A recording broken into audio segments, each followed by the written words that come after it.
لە قەزای ئەنتاکیای پارێزگای هاتای تورکیا منداڵێکی 11 ساڵان دوای 107 کاتژمێرمانەوە لە ژێر دار و پەردووی باڵەخانەیەکدا لەلایەن تیمەکانی فریاگوزاریەوە ڕزگار کرا و بە زیندووی دەرهێنرایەوە.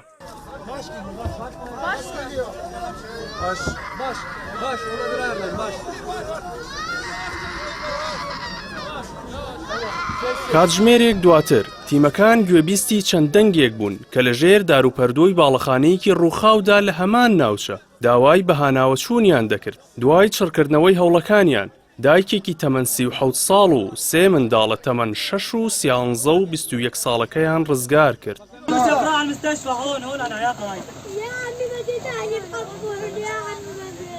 دوای 105 کاتژمێر لە بوومەلەرزەکە لە قەزای نوورداغی سەر بە پارێزگای عەنتاب کەسێک لە ژێر دار و پەردووی باڵەخانەیەکی ڕووخاودا بە زیندووی دەرهێنرا.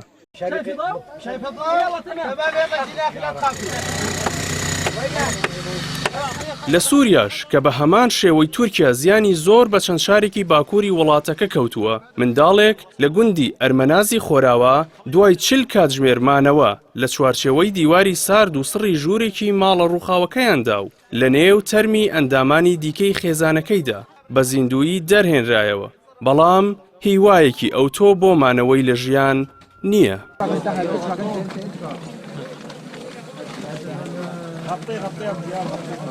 لە چەند شوێنێکی دیکەی سووریا ڕەنگی سپی کیسەی کۆکردنەوەی تەرمەکان زاڵ بووە بەسەر دیمەنەکانی ناوچەکەدا و لە دووەم ڕۆژی بوومەلەرزەکەدا تەرمی 2 منداڵ و پزیشکێک و خێزانەکەی لە شاری حارم دەرهێنرانەوە.